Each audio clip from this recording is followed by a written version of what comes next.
As we continue our series on the people of God, today we're going to look at Daniel chapter 3. And way at the beginning of the series, we looked at the Tower of Babel a couple times, and I'm calling today's message Babel Part 3, the habits that shape us into humans. We're going to do things a little differently today. When you see me sitting here, we're talking about the Bible. When you see me elsewhere, we're getting uncomfortable. Last week, we looked at Daniel 1 and 2, and we saw that the big contrast in the book of Daniel is between people who choose to live God's way and people who choose to live Babel's way. Those who live God's way are shown to be true human beings, and those who live in Babel's way are shown to be not quite as human as God intended us to be. It's subhuman, it's beastly. First of all, there are those who choose to live in the Genesis 1 way. Our job as human beings is to bring shalom, to bring God's wholeness, his beauty and order and abundance, his harmony, his peace.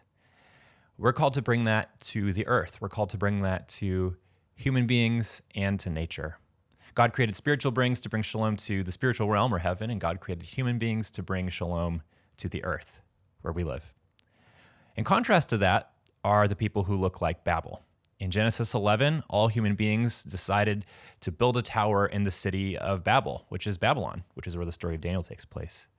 And the tower was to reach to the heavens where the spiritual beings live. The humans wanted to make a name for themselves, and they wanted to not be scattered.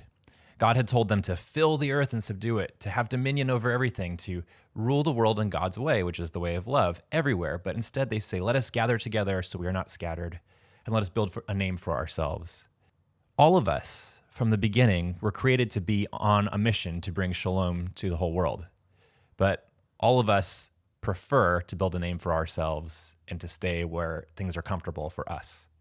Today, we're not going to stay comfortable. We're going to get a little uncomfortable. And I pray that our lives would increasingly look like that. We prefer to clump together and do what we think is best for ourselves. But when we pursue the way of shalom, we discover that not only are we doing what's best for others in the creation, it's actually what's best for ourselves too, because it's how God intended us to live. We also saw last week that in the book of Daniel, it shows us what it looks like when one person actually lives the way God intended, and that's Daniel. It also shows us what it looks like when a group of people actually lives the way God intended, and that's Shadrach, Meshach, and Abednego. Today we're going to look at the famous story of Shadrach, Meshach, and Abednego in the fiery furnace. What is it actually about? We're going to look at this story from a number of perspectives, and it will probably make you uncomfortable. This story is meant to make us a little uncomfortable. If you grew up in church, this story is often presented as a story of God saving the good guys from the bad guys, but that's not really what it's about. It's really about the vindication of the true humans over the false image of humanity that we all tend to bow down to. As we begin looking at Daniel 3, we need to rewind and look at Daniel 2. So to remind us of what it's about, in Daniel 2, King Nebuchadnezzar, the king of Babylon, the greatest king in the world, he's the king of this empire that's taken over other nations. He has a dream, and he wants someone to come and tell him what the dream was and then to interpret it. The dream was about a statue in the image of a man that is made up of different kinds of metal, gold, silver, bronze, and then iron and clay mixed together. And then that statue ends up being hit with a stone or a mountain from heaven that destroys the statue, that topples it. Daniel interprets the dream as being about a succession of human empires. God will one day destroy empires, and he'll raise up the people of God in a way that is very different from empire. The empires are about conquering other nations to bring them all together, whereas the people of God incorporates all the nations, all the ethnic groups, but in a different way. It's about belonging to God. So you would think that Nebuchadnezzar's response to this would be to humble himself, and he kind of does. He lifts up Daniel, but the next thing we read that he does is he builds a statue, just like the one he dreamt about. Daniel 3, verse 1. King Nebuchadnezzar made an image of gold 60 cubits high and 6 cubits wide, and set it up on the plain of Dura in the province of Babylon. This sentence calls to mind so many other stories from earlier in the Old Testament. He builds an image of gold like the golden calf. He builds an image like the image of God in Genesis 1. He makes it 60 cubits high and 6 cubits wide. Now, this could be actual measurements or they could be symbolic. 6 is, in the Bible, the number of man because humans are created on day 6. 7 is the number of completion or the number of God because God rested on day 7. So this idea of 60 and 6 is that this statue is very much human. This is an ideal human that he's building. And it's kind of like Leonardo da Vinci had the ideal man portrait. This is Nebuchadnezzar's version of the ideal man. He builds this statue on the plain of Dura in the province of Babylon. So this is a large, tall structure built in Babylon. This is also designed to call to mind the Tower of Babel. So all of these threads are being woven together in this story. We are seeing what it looks like when human beings define humanity for themselves. What is this statue meant to represent? On an individual level, Nebuchadnezzar is showing himself as the ideal man. He was told in Daniel 2 that the statue's head represented him. So he immediately goes and builds a statue of himself. And the statue goes to the heavens. He's elevating himself to the place of the spiritual beings, just like in the Tower of Babel story. He's also building a statue of humanity, the ideal man. The idea is that not only is Nebuchadnezzar the individual ideal man, but humans are as good as the gods. We are spiritually on par with the gods, which is what Adam and Eve were tempted with in Genesis 3. The snake said, if you eat of this fruit, you will have the knowledge of good and evil. You'll have the knowledge of the spiritual beings. The statue is also a statue in honor of the empire of Babylon. He's making a statue of a Babylonian, and all of the other nations are expected to see a Babylonian as the ideal person. And there's so many more layers to this as well. Let's keep reading. He then summoned the satraps, prefects, governors, and advisors, treasurers, judges, magistrates, and all the other provincial officials to come to the dedication of the image he had set up. So the satraps, prefects, governors, advisors, treasurers, judges, magistrates, and all the other provincial officials assembled for the dedication of the image that King Nebuchadnezzar had set up, and they stood before it. The herald loudly proclaimed, nations and peoples of every language, this is what you are commanded to do. As soon as you hear the sound of the horn, flute, zither, lyre, harp, pipe, and all kinds of music, you must fall down and worship the image of gold that King Nebuchadnezzar has set up. Whoever does not fall down and worship will immediately be thrown into a blazing furnace. Therefore, as soon as they heard the sound of the horn, flute, zither, lyre, harp, and all kinds of music, all the nations and peoples of every language fell down and worshipped the image of gold that King Nebuchadnezzar had set up. All nations, peoples, and languages bow before the statue. Let's think about what this means from many angles. In the story, all the ethnic groups that have been captured by the Babylonians are brought to worship this image, to bow to this image. All of them, all ethnic groups, all nations, idealize and bow down to this vision of humanity. Humans are the best, and Nebuchadnezzar is the best of humans because he's conquered everyone. And so humanity comes to this agreement that Nebuchadnezzar is a definition of a good human, somebody who's victorious, who's a conqueror, who's a ruler.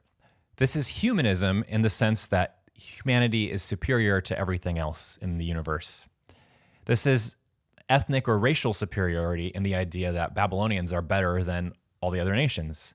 This is national superiority or nationalism in the sense that this country is superior to all the countries they've conquered through their military victory. And this is personal superiority of the king or leader over everyone else. Does any of that sound familiar to the world we live in? All of these things are present in every culture. We may not do this visibly with a built statue, but we do it in other ways. A few years ago, I read a book called Desiring the Kingdom by a Christian philosopher named James K.A. Smith. It was written in 2009, so some of the examples are a bit dated, but I wanted to share some of his ideas with us. Smith says that all of us practice liturgies. What's a liturgy? Liturgies have to do with religion and practice, but what are they? He says a liturgy is a shorthand for those rituals that are loaded with an ultimate story about who we are and what we're for. A habit is something you do over and over. And a ritual is something that you do over and over to change something about yourself. So a great example is practicing something, like a musician practicing their instrument. They're engaging this habit over and over to change themselves, to become a more skilled musician. Or you could think of a baseball batter. They go on the on-deck circle and they swing a number of times as the pitches come so they can time the pitch. They'll put extra weight on there to make it harder, so that way when they step up to the plate, they've shaped themselves into being ready to hit that pitch. So a liturgy is a ritual that's concerned with ultimate meaning, our ultimate story. A liturgy is something we do over and over, a habit, to change something about ourselves, a ritual, which is loaded with an ultimate story about who we are and what we're for.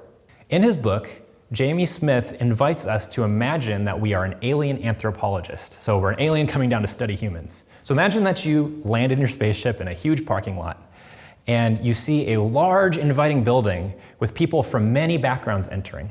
As you enter the building, you see a map designed to welcome the worshipers to find their way through this experience. He writes, "The layout of this temple has architectural echoes that hark back to medieval cathedrals, mammoth religious spaces that can absorb all kinds of different religious activities all at one time. And so one might say that this religious building has a winding labyrinth for contemplation, alongside of which are innumerable chapels devoted to various saints. As you wander through the building, you see images of a better life and opportunities to step into them. Not only are there images like stained glass windows, there are statues that go beyond what a stained glass window could do, that show us what our life can be like if we simply partake in this new way of life. Have you figured out where we are yet?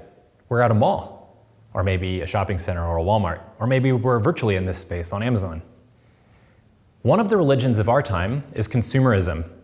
We're presented with an image of a new humanity where we can become our true selves if we buy the right things. And our daily habit of consuming advertising and products is more than a habit. It's a ritual because it changes us.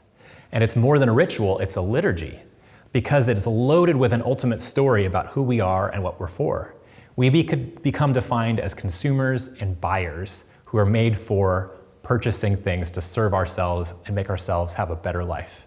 Daniel 3, 8 through 12. At this time, some astrologers came forward and denounced the Jews. They said to King Nebuchadnezzar, "May the king live forever. Your majesty has issued a decree that everyone who hears the sound of the horn, flute, zither, lyre, harp, pipe, and all kinds of music must fall down and worship the image of gold, and that whoever does not fall down and worship will be thrown into a blazing furnace. But there are some Jews whom you have set over the affairs of the province of Babylon, Shadrach, Meshach, and Abednego, who pay no attention to you, your majesty. They neither serve your gods nor worship the image of gold you have set up." Shadrach, Meshach, and Abednego show us what it looks like when a group of people collectively choose to live as the people of God.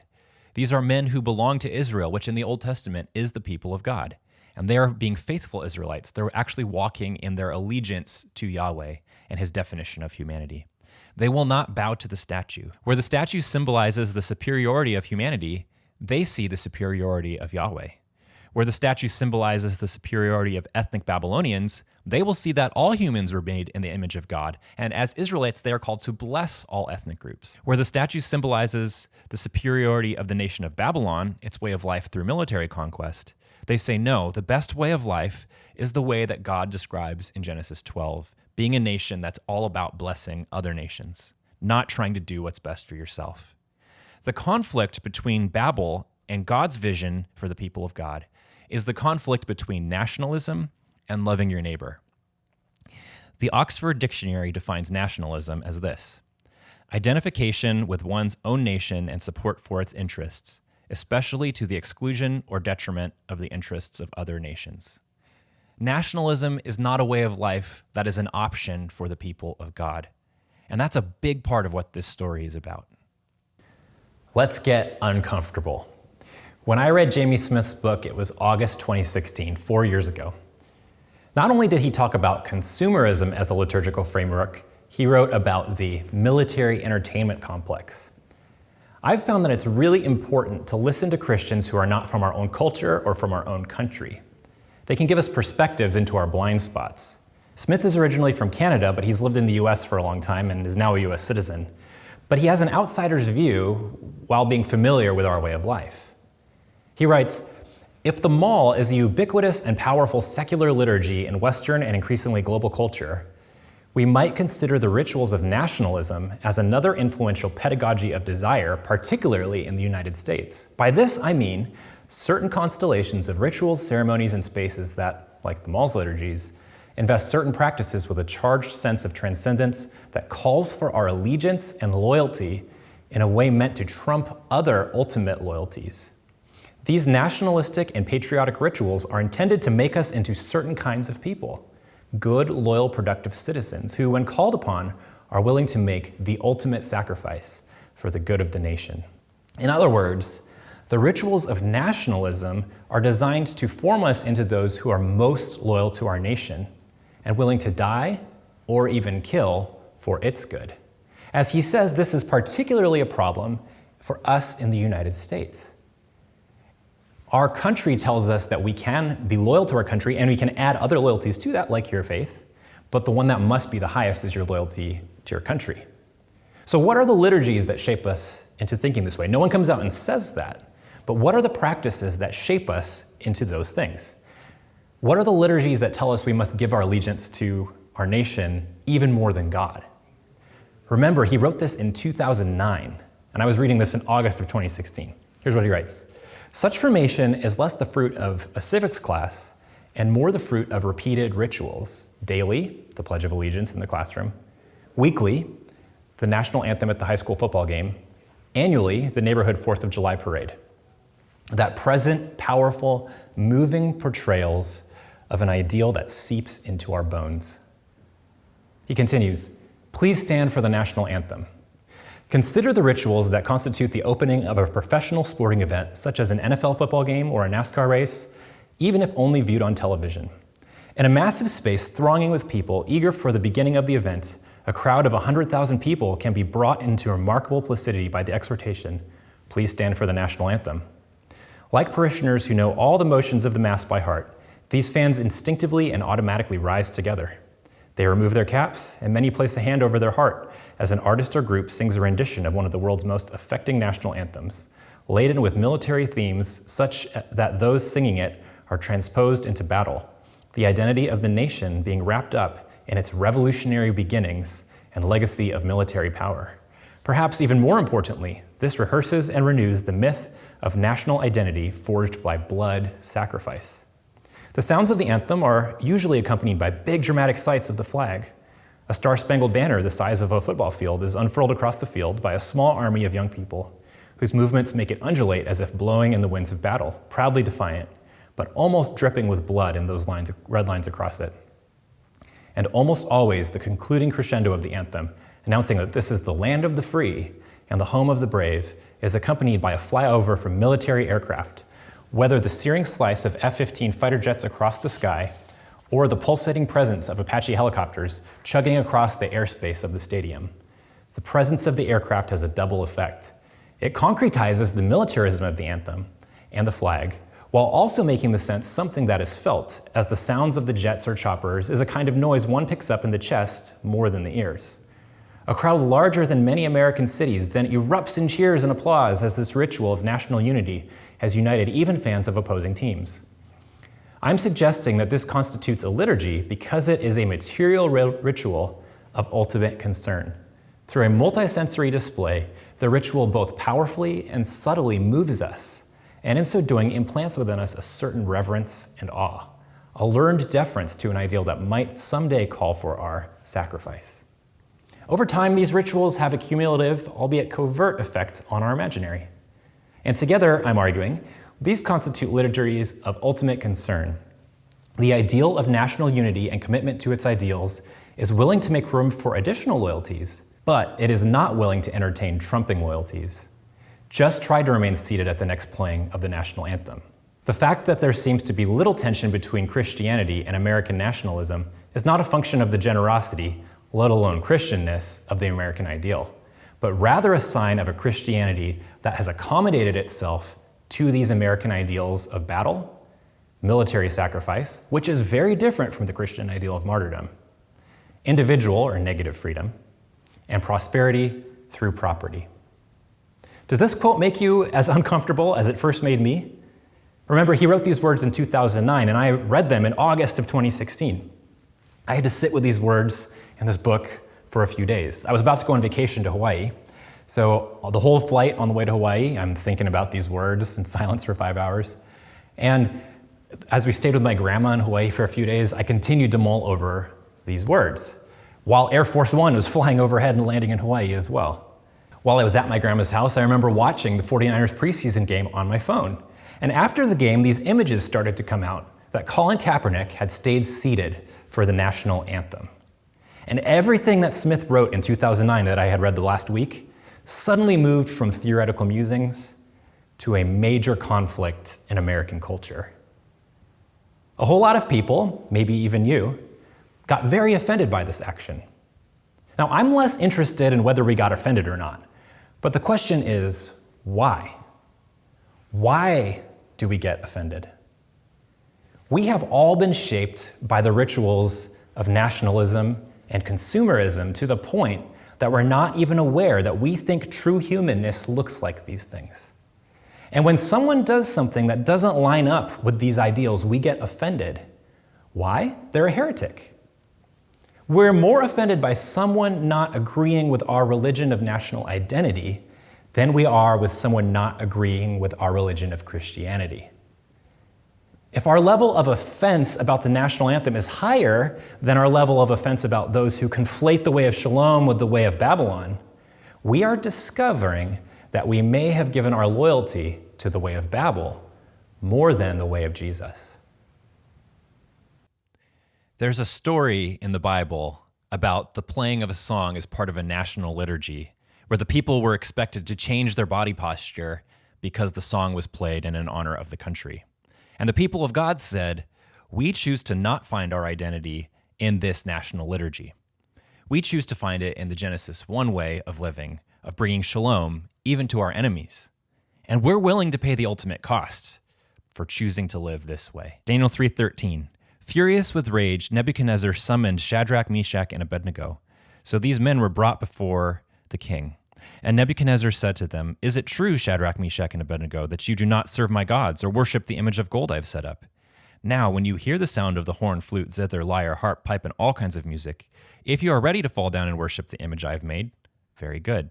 But if you do not worship it, you will be thrown immediately into a blazing furnace. Then what God will be able to rescue you from my hand? I think it's really interesting that Nebuchadnezzar talks about the image he has made, and then he says, very good. This calls to mind Genesis 1, where God creates everything and he says it was good. God creates the plants, he says it was good. God creates the animals, he says it was good. And then God creates the human beings in his image, and he says, it is very good. Nebuchadnezzar says, I have made this image, and if you're not going to do it, then very good. And it calls to mind that passage from Genesis because this story is trying to show us what it looks like when we allow our culture and ourselves to define humanity a certain way, in contrast to the way that God has defined humanity. We, as the people of God, must confess that the only image that is very good is the one that God made. God's design for humanity is the only image that is very good. It can't be consumerism or nationalism or anything else.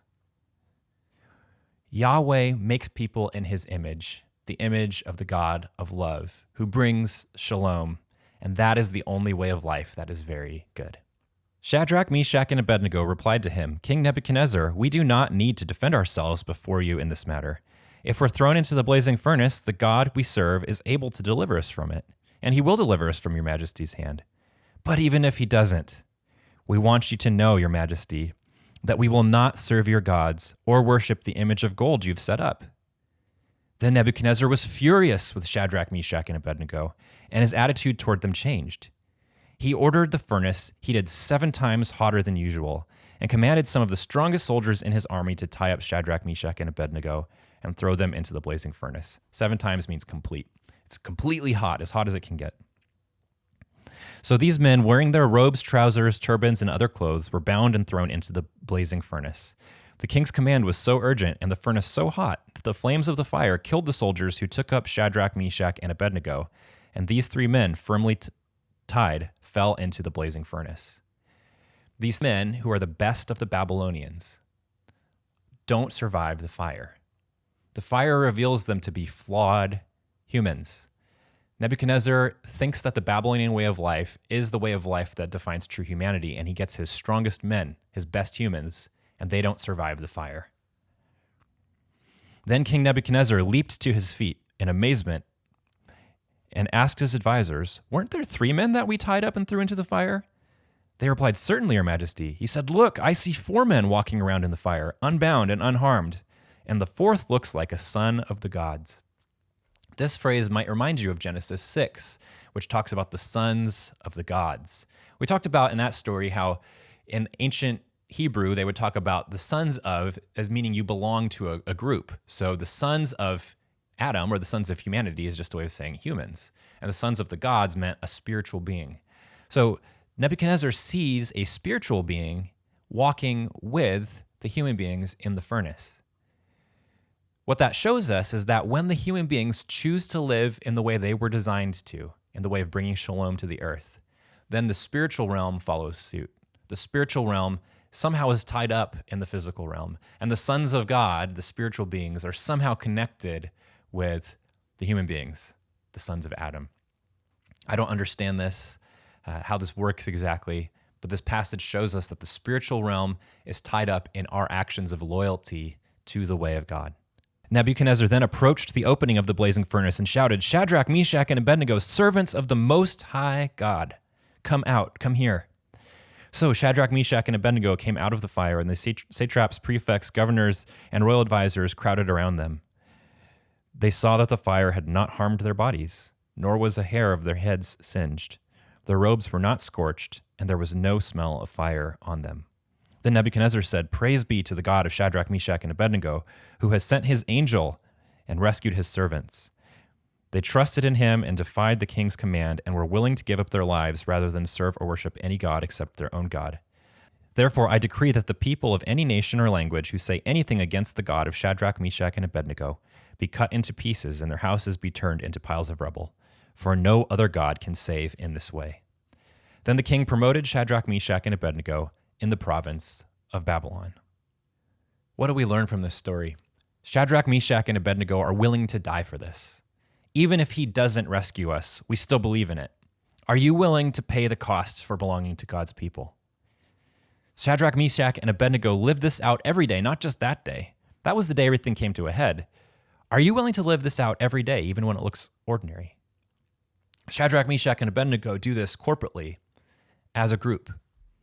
Is the Church of Jesus known most for being the people of God, or for supporting our country in a certain way? Shadrach, Meshach, and Abednego find that when they are willing to be the humans they're intended to be, the spiritual realm is operating the way it is intended to operate. The sons of God somehow follow the actions of the sons of men. Shadrach, Meshach, and Abednego also discover that God is present with his people when they follow him. Shadrach, Meshach, and Abednego ultimately show us that God vindicates the people of God as the true humans. When we follow in the way that God has intended us to live, eventually God proves that this is the best way to be human. We give our loyalty to the way of Genesis 1, not the way of Genesis 11. We live as shalom bringers, not adherents to the way of Babel. We give our loyalty to the idea that all humans are God's image bearers, not to the idea that our own ethnic group or our own country are the best. I don't know which specific definitions of humanity are most tempting for you. I used to really struggle with nationalism and militarism, but I've taken steps to be less comfortable with our national rituals. Previously, these times were subconscious rituals that were shaping me into someone who would give my ultimate loyalty to country. But now I've chosen to consciously use these times to build up my loyalty to God. 4 years ago, I was made aware of this problem as I read James Smith's book, and I didn't share it with anyone because it was new to me. Now I've begun walking on this path, and I want to share it with you. When people are saying the Pledge of Allegiance, I will pray the Lord's Prayer silently. My loyalty is to the kingdom of God, where the poor in spirit are blessed and the meek shall inherit the earth. And while I love the country I live in, I want to remind myself that my allegiance is really to Jesus and his kingdom. When the national anthem is played, I stand, but my mind goes to the Apostles' Creed, and I consciously recite it in my mind instead of just subconsciously fitting into building my allegiance to our culture. I want to consciously build my allegiance to the kingdom of God. What I still need to work on is my personal temptation to find my identity in consumerism. I want to buy stuff to make myself happy. I think I'll have a better life if I just get that next thing or start this new hobby that requires spending a bunch of money. I need to take steps to make myself less comfortable with advertising and more comfortable with having less. I don't know what it is that you need to work on. And I know that this message is very challenging and not the normal Sunday school story of the 3 men in the fiery furnace. Now, the idea that God is present with us in difficult situations is a big part of this story too. So let that be a comfort to you. But also allow this story to exist within its proper context in the book of Daniel, where it's all about a showdown between Babel's definition of humanity and God's definition of true humanity. So I have a couple questions I'd like to leave you with. First, what image of true humanity do you need to renounce? Is it nationalism, consumerism, or something else? What are you holding up as the definition of the best life? And secondly, what are the rituals that you're participating in, consciously or unconsciously, that are shaping you into believing that that is true humanity? What specific rituals do you need to counteract?